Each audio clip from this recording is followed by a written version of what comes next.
Hello everyone. Welcome to my final digital presentation for Communication 616 at Queen's University of Charlotte.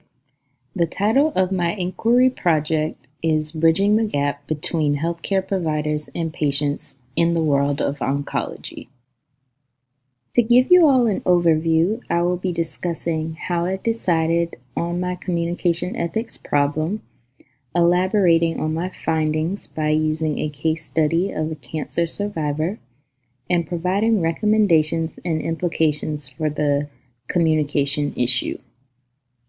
It took me a while to narrow my focus to a specific issue, but I knew that I wanted to involve healthcare. I reflected on my experiences as well as others, and many topics related to health communication crossed my mind, including access to care, language barriers, and socioeconomic status. I finally decided to concentrate on the lack of communication between providers and patients. This decision was greatly influenced by the opportunity to attend a healthcare policy symposium at my job. The keynote speaker for this session was Greg Simon, president of the Biden Cancer Initiative. Being a cancer survivor, he was able to go into detail about his experience navigating the healthcare system and the communication ethics issues he faced. The most apparent issue was the lack of communication from his providers regarding his cancer diagnosis and treatment plan. In fact, Simon visited his physician and received a physical so that he could be prescribed a sedative to help with insomnia. About a week later, he realized he had not heard any results and decided to call his provider, who shared his cancer diagnosis in a very nonchalant manner. In addition, he was not made aware of the details for his treatment plan. There was no real communication about what he should expect throughout the process. In this case study, I focused on two concepts from our textbook: responsiveness and care. Responsiveness points to the way we engage others and ourselves in times of health-related need. Care is a human answer to the call of the other, a willingness to meet and attend to someone other than oneself. The important takeaway from these terms is that they do not only focus on ourselves, but others as well. Greg Simon responded to his own health care by taking action and asking for test results when he didn't receive them. He responded to the health care of others by leading the Biden Cancer Initiative, in which two of the main principles include putting progress ahead of personal gain and helping people navigate their cancer journey. He was able to take his experience and use it for the better good of others with cancer diagnosis.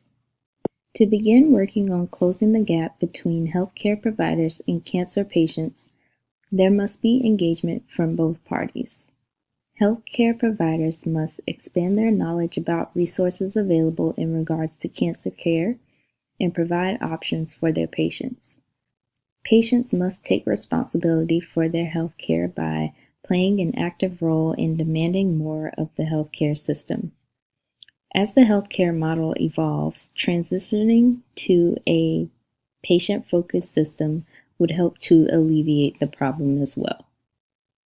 If this communication issue persists between providers and patients, patient satisfaction will decrease. With low engagement from the provider side, patients may not follow through with their treatment plan, especially if not given enough options. Which brings us to the importance of final freedom. Everyone has the right to respond to health-related situations in a way that helps them to best cope. I will now share a clip with you from Greg Simon about the importance of engagement between healthcare providers and patients. 25 years ago, if you called somebody and they weren't there, you couldn't even leave them a message. Now we can find people wherever they are, help them understand what they need to do to stay healthy or get healthy, connect them to other people, have them in their own time, in their own way, communicate what's going right for them, not just what's going wrong, and giving people more and more power to help other people in the same situation. That to me is incredibly exciting. It takes power in the medical community and distributes it among everybody. And if we can build on that and really be successful at that, we will change the face of healthcare. If you ask me what's the most exciting area of healthcare today, it's not genetics, it's not proteomics, it's not all the isms. It's patient engagement and having patients help define and guide their own healthcare. That to me is really exciting. As I have mentioned previously, patients must be given enough varied and understandable information to make a free, informed, critical decision all their own. We must remember that experts are not decision makers for the individual cancer patients.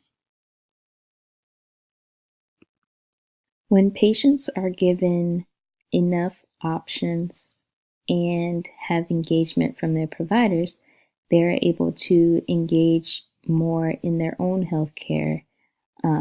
So engagement is very important in the relationship between healthcare providers and cancer patients.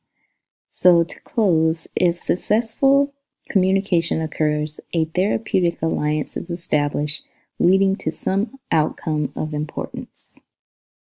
Here is a list of references from my presentation, and thank you for watching.